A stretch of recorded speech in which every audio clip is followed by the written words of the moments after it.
Soy Katie González, tengo 26 años, soy de Nogoyá, Entre Ríos. Me defino como una traba pueblerina, villera, anticlerical, soy una traba socialista, milito en el Movimiento Socialista de los Trabajadores en el MST y en la Asamblea de Travestis, Tortas y Maricas en Lucha. Creo la herramienta de la revolución, soy transfeminista y me defino como tal para hacer cambios sociales.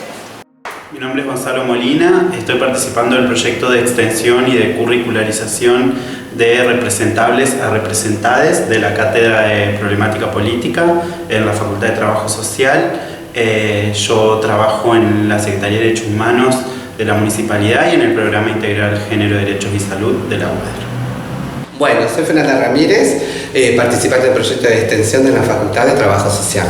Quiero también decir que trabajo en el área de la Municipalidad de Paraná. Mi nombre es Vanessa Arami Bello, soy representante por Paraná de MISER y estoy participando de este proyecto de extensión de la Facultad de Trabajo Social.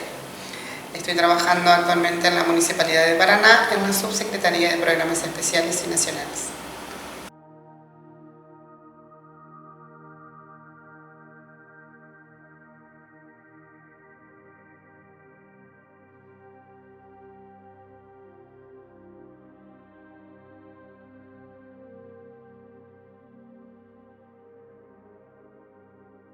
Bueno, lo definiría como algo muy particular. Para mí es muy difícil hablar del tema del colectivo Traba Trans en Paraná porque ya sabemos todos que es el sector más vulnerado, más vulnerable y en todos los aspectos. Entonces podría decir que la definición es vulnerabilidad, o sea, no hay otra cuestión. Y el colectivo Travesti Trans hoy por hoy es más allegado, se muestra más, pido otras inquietudes de lucha y más asumido, un poco más unido, por más que busques otra manera de ver el colectivo trans. La verdad que el colectivo de las trans y las trans en realidad es el reflejo de lo que pasa a nivel nacional, digamos, mucho más en la ciudad del interior, porque es donde no suceden las discusiones en términos políticos como suceden de manera centralizada, digamos.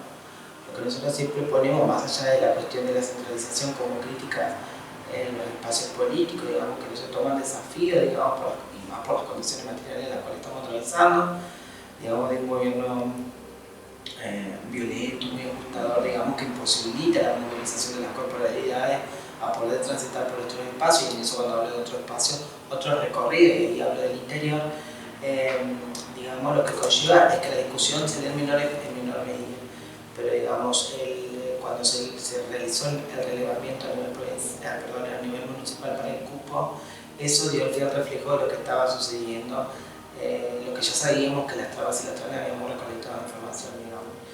Un promedio de vida de 35 años, con una expectativa de tan solo 36, lo que hace que las principales condiciones de muerte primero son las enfermedades de transmisión que están vinculadas, las enfermedades de transmisión sexual, el VIH y el SIDA. Después también primero los travesticidios, ¿no? los crímenes de odio, que tampoco que Paraná, en el caso de la capital provincial, en el caso de Paraná, también fue el reflejo de eso este año, ¿no? Tuvimos dos travesticidios, un travesticidio social, que lo que conlleva son las condiciones en las cuales el Estado no allana, digamos, para que las compañeras accedan y permanezcan a los diferentes sistemas públicos, llámese de salud, vivienda, educación, etcétera, etcétera, digamos. Entonces, como el Estado todavía aún no nos permite ser parte de la generación de políticas públicas que permitan a las compañeras de las trabas y las trans, digamos, tener vidas mucho más vivibles.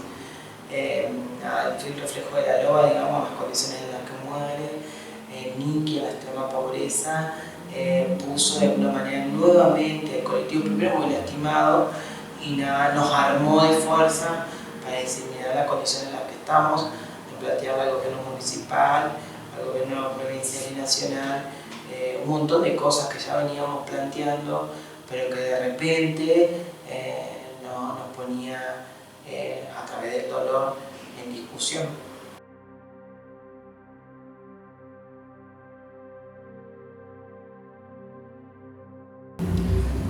Hoy te puedo decir que un poco, que sí, hoy. En otros tiempos atrás, obvio que no. ¿Y por qué pensás que pasó eso? A lo mejor por esta demostración y de lucha que ha habido en las décadas que han pasado, de hacerse oír, de levantar, de luchar por una identidad, sobre todo en la parte de la identidad de género, de la ley de identidad de género. Ahí es como que comienza yo le digo mariposa, pero sería un abanico de cosas. Claro. Pero bueno, respecto a la salud, bueno, hay los ajustes, la economía ha influido enormemente respecto a la posibilidad de acceso a la permanencia del sistema de salud, digamos. Las hormonas están como nunca muy difíciles de conseguir, las compañeras que transitan los procesos de hormonización, la cirugía de alguna manera que las compañías para hacer cambios corporales, físicos, anatómicos, digamos, no se están implementando como tal, digamos, como debería o como venía en un momento, digamos, en 2015, 2016, 2017 había, ya a principios de 2017 había tomado un vuelo eso y lo estábamos celebrando, ya hoy ya no se está haciendo por el recorte económico, el recorte presupuestario a estas cuestiones, digamos. Creo que estamos en una transición, digamos que no la garantizan al 100%, pero que sí está habiendo algunas preocupaciones y algunas transformaciones tanto en salud y en educación. Que hay algo interesante para pensar que en Argentina contamos con un sistema público de salud y educación y con una distribución geográfica bastante importante, o sea que habría accesibilidad económica al sistema y habría accesibilidad geográfica también. Y nos preguntamos por qué aún con esas facilidades las personas travestis y trans no acceden. Y hay una autora, una pensadora psicoanalista que es Alicia Stolkiner, que estudiando el acceso a salud de las mujeres del AMBA en el 2000 plantea la noción de accesibilidad simbólica, ¿no? Es decir, esa accesibilidad que se garantiza con el vínculo entre la persona que está en la institución y la persona que viene a solicitar un servicio. Y creo que eso se puede utilizar para pensar la situación de las travestis y trans, ¿no? Que falta la accesibilidad que la garantiza la persona que atiende en ventanilla, la persona que es la directora, que es la maestra que te da el turno, que en el Hospital San Martín hemos tenido situaciones recurrentes de, por ejemplo, chicos trans a los que no se les respeta su identidad de género, de la ventanilla, y eso genera expulsión, ¿no? Así que esas son situaciones a revertir. ¿Cuál es? Que se tenga en cuenta que no vas a tratar, no hay un trato específico para dialogar o para atender a una chica trans, sino que tienes que saber que vas a atender a un ser humano, vas a tratar con un ser humano. Me parece que de eso más precisamente se debería de tratar.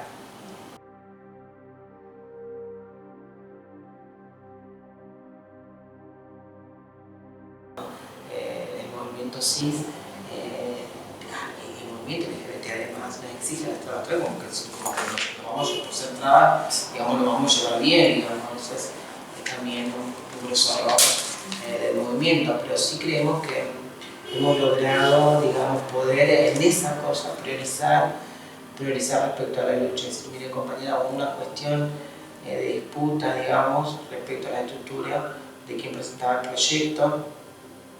Bueno, y ahí, digamos, lo que hicimos la estaba tomando a posta, decir, bueno, se me calma, vamos compañera, que acá hay una cuestión que es esencial y no se puede hacer esperar, y digamos, las compañeras estaban pasando muy mal, entonces la experiencia puede ser que fue buena, digamos, más allá de todo, logramos conquistarlo, creo en la organización, creo en los consensos, digamos, pero bueno, no puedo dejar de señalar, digamos, porque si hay algo que a mí me ha permitido mi biología, yo soy una traba-trosca, digamos, se critica hasta de mi propio movimiento y de las propias estructuras de las cuales transito.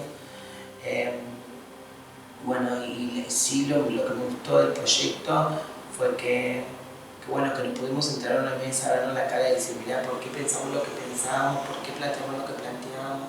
¿Por qué se priorizó una cosa y no la otra? Digamos, ¿por qué no fue? ¿Por qué no se abrió el juego al diálogo de inicio? ¿Por qué una cosa no? Y esas cosas, digamos, ir dialogándolas, ¿por qué? Pero siempre en el marco de la prioridad de que, bueno, compañera, aunque no nos podamos ni ver la cara entre nosotras, digamos, aunque tengamos diferencias, esto esto es muy importante ponerlo en discusión en otros términos, no hay nada personal y acá este cupo el proyecto tiene que salir. Bueno, eso fue lo que sucedió, es decir, organizar con los representantes políticos que claramente desconocían absolutamente la problemática, por ahí algún que otra concejala había transitado por el movimiento feminista como tal, digamos, pero bueno, sí se notó la enorme diferencia respecto a otras problemáticas de conocimiento que tenían nuestros representantes. Entonces, bueno, fue un triunfo poner en la agenda política del cuerpo deliberativo en el marco de lo que nosotros decimos de democracia representativa, y además porque a nosotros nos sobreexigía decir qué queríamos hacer, qué eran los representantes que queremos, de qué manera, si el movimiento feminista debe acompañar eso, y bueno, fue el tránsito que pudimos vivir.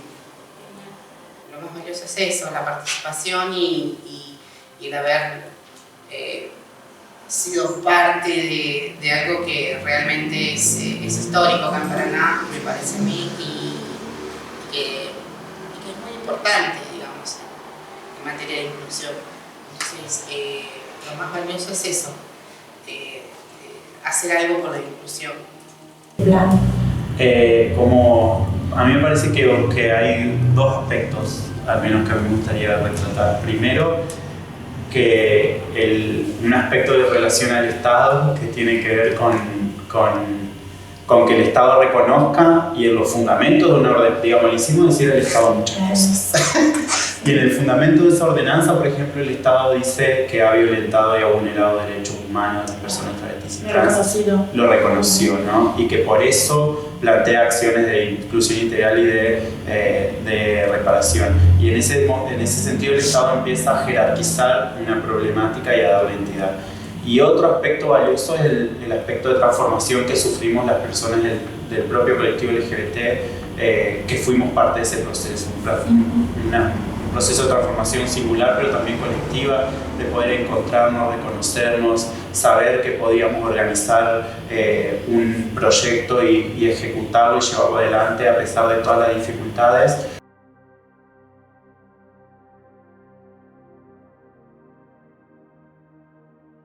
Yo participé desde el principio del cupo. El plan no era el plan, digamos, el proyecto era el cupo laboral trans. Bueno, eso fue una de las enormes peleas. Yo empecé desde el principio con el cupo laboral trans. Después sale, nosotros, la institución en su norma lo que hace es burocratear la discusión, digamos.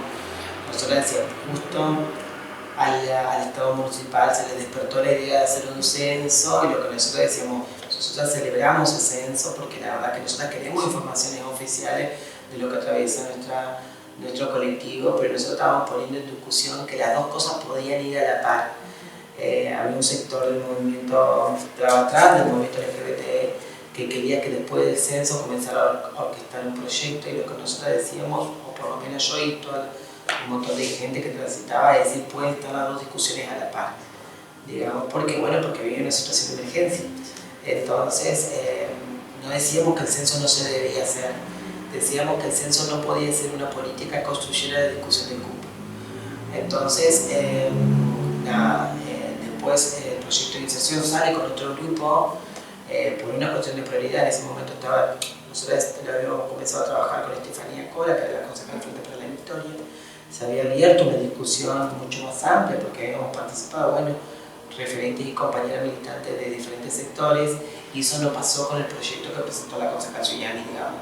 El círculo fue un círculo muy cerrado de las compañeras que veníamos del proyecto anterior, por una disputa partidaria entre los dos, entre Cambiemos y Frente para la Victoria, no se abrió el juego a todas, solamente el juego para las compañeras que habían transitado en la política del censo, digamos, que lo celebrábamos, pero no había sido un juego abierto a todas, al debate de todas, y no se había puesto en consideración de todas, de repente eliminando todo trabajo que veníamos, a la que lo habíamos empezado.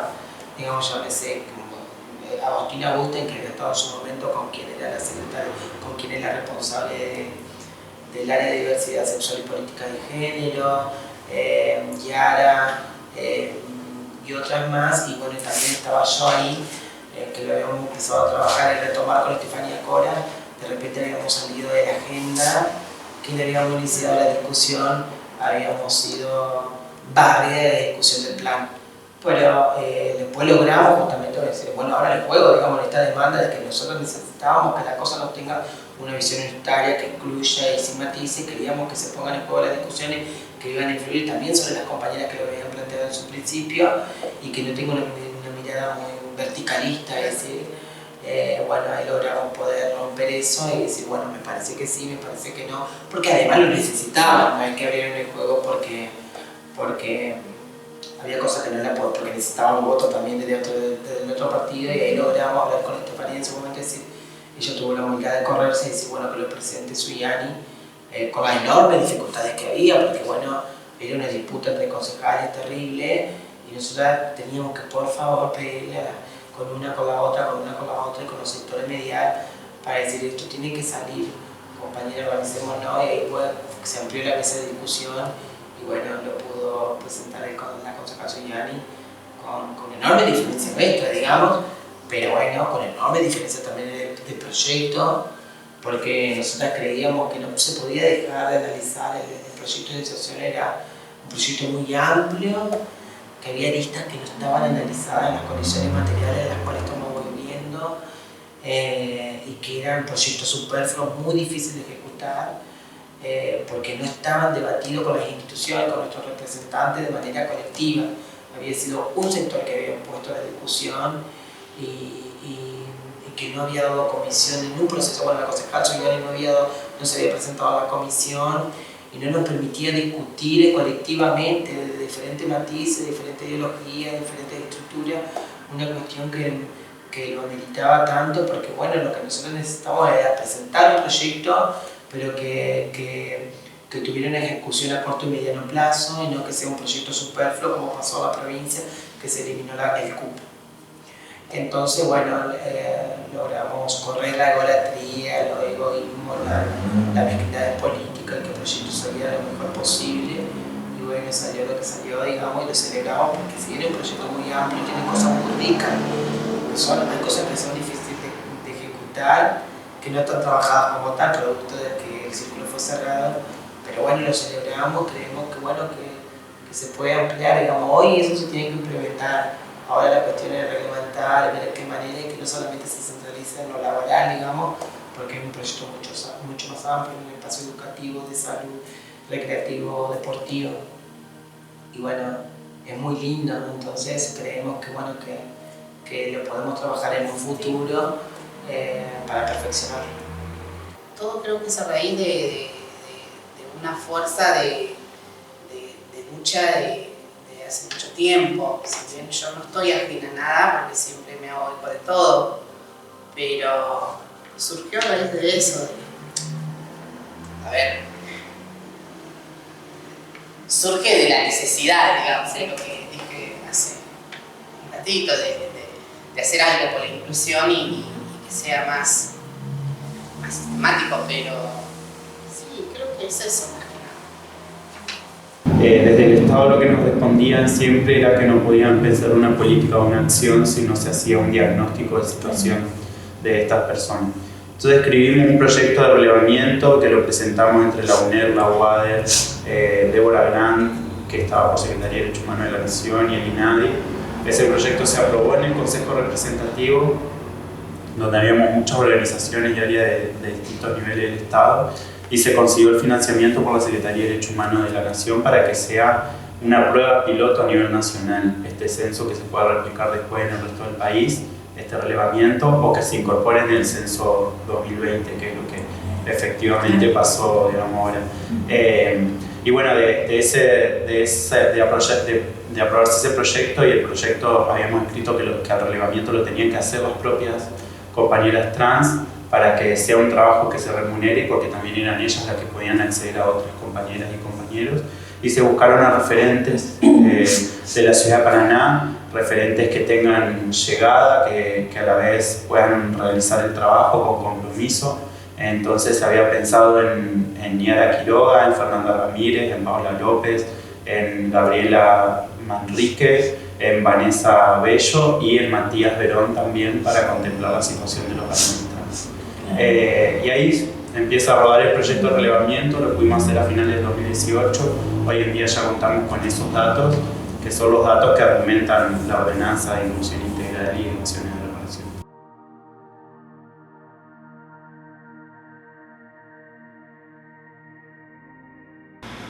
Sí, mira, el proyecto de ordenanza en realidad fue la culminación de un trabajo previo que se realizó. Tengo que remitirme a la ordenanza del año 2016 donde se crea el Consejo Municipal Representativo de Diversidad. En ese consejo se formula toda una mesa con participantes de distintos sectores, ya sea de la comunidad, de la población LGTBIQ o de las universidades, de la municipalidad, todas instituciones que militan por reconocimiento de derechos. Y dentro de este consejo representativo, la UADER llevó un proyecto de reglamento de población trans en la ciudad de Paraná. Ese proyecto fue aprobado y lo importante, digamos, para cualquier proyecto siempre es imprescindible el presupuesto. Ahí es que la Municipalidad de Paraná firma un convenio con la Secretaría de Derechos Humanos de la Nación en el año 2017, donde la Secretaría de Derechos Humanos iba a proveer los fondos y también la asistencia técnica necesaria para lo que era el instrumento con el que se realizaría el relevamiento, más después la sistematización de todos los datos en forma final. Entonces, bueno, fue también un poco de aunar esfuerzos e ideas para llegar a esta primera parte que era para plantear un relevamiento, porque para poder determinar, si bien todos sabemos y todas sabemos que las necesidades del colectivo son muchas, de las personas que iban a realizar el relevamiento, que de acuerdo a lo que preveía el proyecto, era que fueran las mismas compañeras y compañeros de la comunidad trans las que pudieran llevar a territorio este instrumento con tantas preguntas, porque la verdad que es difícil también a veces que una persona extraña llegue a preguntarle la forma de vida y cosas muy íntimas, muy privadas.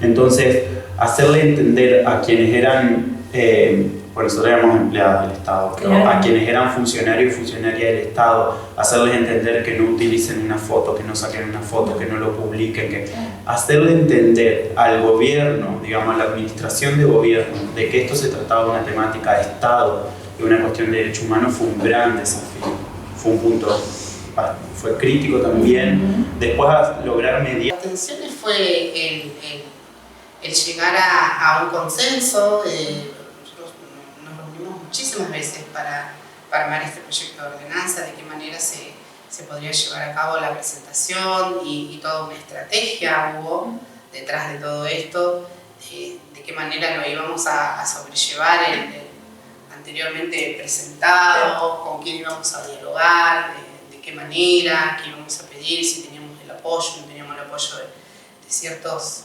concejales, y creo que surgió eso, digamos, esa especie de debate de pensamientos diferentes, posturas diferentes, y eso fue lo más rico de todo, ¿entendés? Porque entonces hasta qué punto puede llegar a pensar una persona en cuanto a lo negativo de todo esto, porque no ya lo teníamos, no siempre estábamos en busca del sí. Entonces eso creo que fue lo más maravilloso de todo esto dentro de lo negativo. Que la cosa no se legislara sobre los contratos, porque los contratos eran una forma de precarizar a la compañera, sino que tuviera la lista que la compañera accediera al sistema laboral, pero en planta permanente. Bueno, eso no se logró, entonces estaban en discusiones. Después la vivienda, digamos, de qué manera lo trabajábamos con el gobierno provincial, con el Instituto Táctico Provincial de la Vivienda, porque el gobierno municipal no tenía un plan de vivienda hace 20 años que no ejecutaba viviendas municipales, pero el proyecto también vuelve a quedar como vivienda, o sea, de acceso a la vivienda, pero sin analizar las condiciones en las cuales estaba el municipio como tal, porque el municipio no ejecutaba un programa hace mucho tiempo de vivienda, entonces teníamos que sí o sí interferir a través de un proyecto de resoluciones. Dentro de todo fue lo positivo, porque además también lo que celebrábamos, más allá de no coincidíamos en un montón de cosas, y que estábamos haciendo nosotras parte de la discusión política, algo que antes, digamos, nos ponía en primera plana. Estábamos hartos de que hablaran por nosotras, que hicieran cosas por nosotras, que tenían, o sea, siempre se hablaba de nosotras, pero no eran nuestras palabras, digamos, no eran nosotras mismas las que describíamos, lo que padecíamos, lo que sufríamos, y no éramos nosotras mismas las que la generábamos, esa política. Bueno, eso fue partícipe, el cupo reflejó eso, es decir, a pesar de todos los mambos, de todos los problemas, digamos, fue un hecho para celebrar, porque bueno, veníamos de una punta a la otra, y salió lo que salió, pero salió muy bien, digamos, más allá de un montón de cosas críticas que por supuesto que son, todas las políticas son perfectibles, pero bueno, salió lo que salió y estamos contentas de que haya sucedido.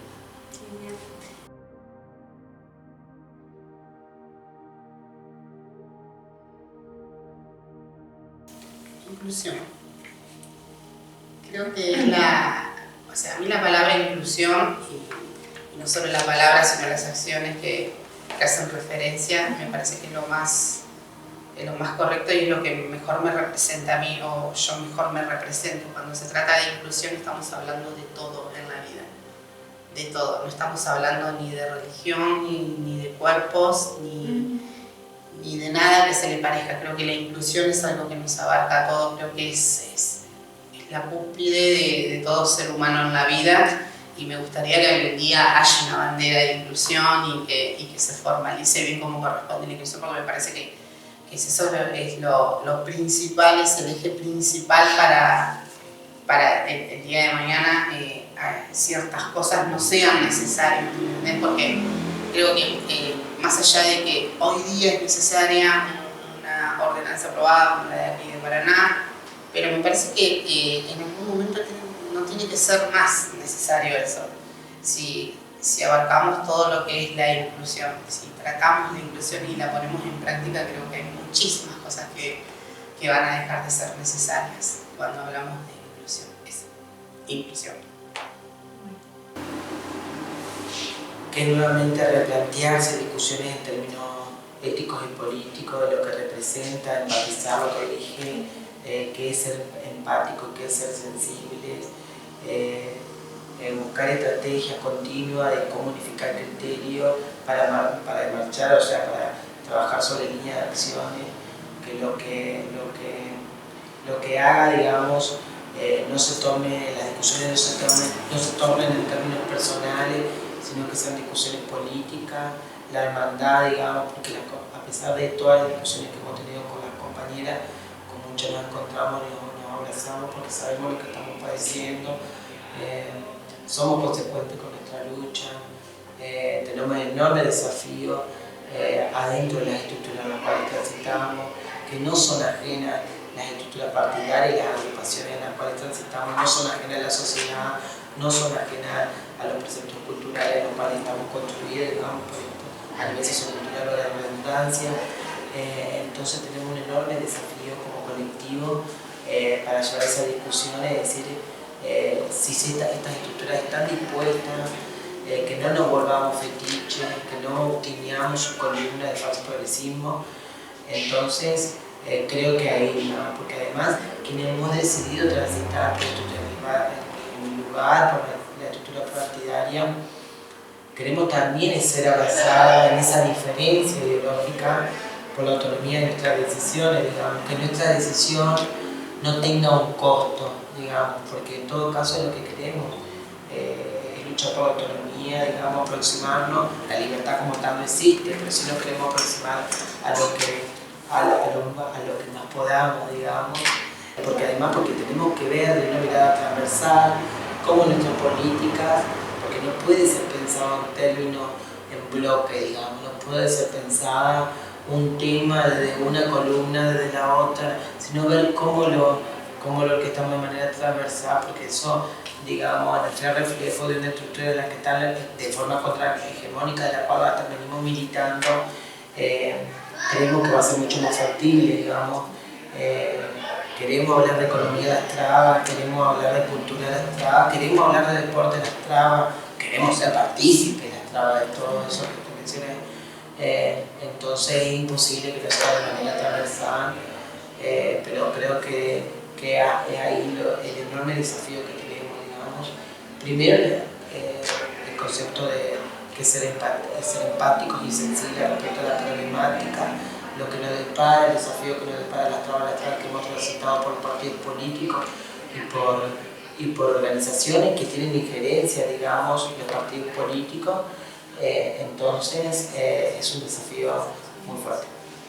Me parece que lo rico es visibilizar todo esto y ponerlo en discusión, que se discuta, que en cualquier mesa familiar de la ciudad de Paraná alguien saque el tema de que por qué tiene que haber un cupo para las pibas y los pibes trans, y que moleste, que incomode. Si la política no sirve para incomodar y para molestar y para generar derechos, no sirve para nada. Las compañeras travesti y trans como Marlene Guaya o Violeta Alegre me parece que lo manifiestan bien, de poder pensar en cómo generar una agenda política que contemple la situación de las personas travestis y trans, pero también una agenda emocional que contemple por parte de la sociedad la existencia de las personas travestis y trans. Y eso es muy difícil de generar. Creo que esa es la verdadera transformación, va a ser cuando podamos generar ese dos tipos de agenda.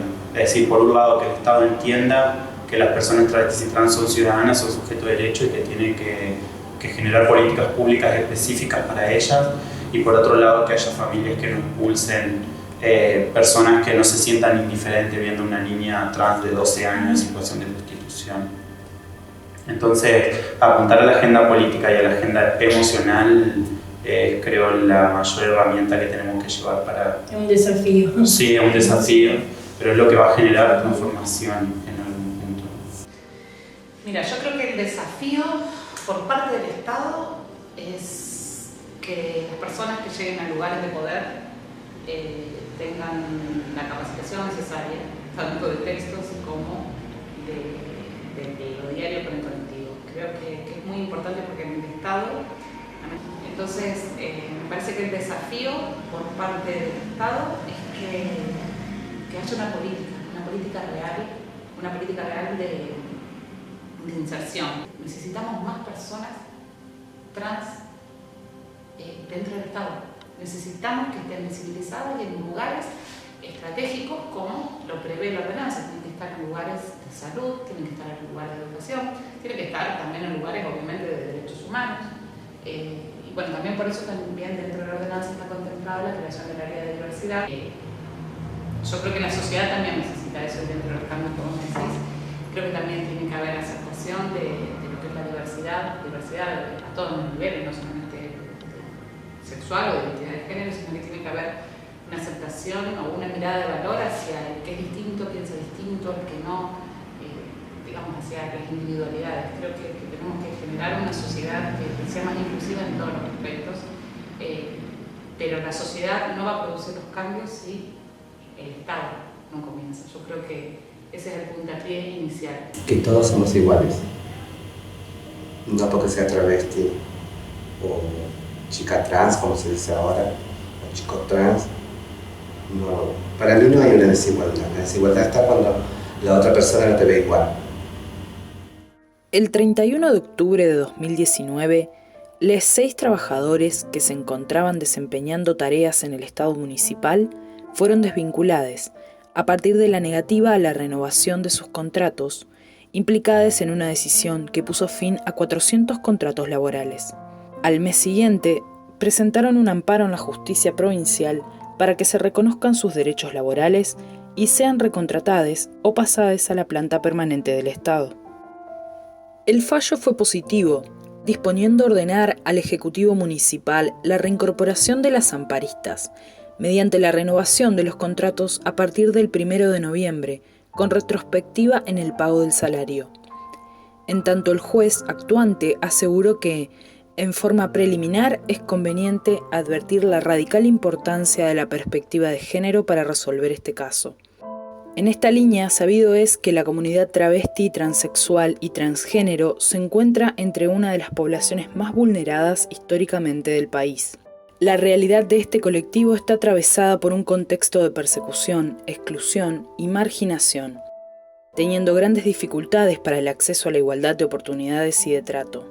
Por ello es que el reclamo de un trabajo digno de los o las competentes del colectivo trans se hace presente.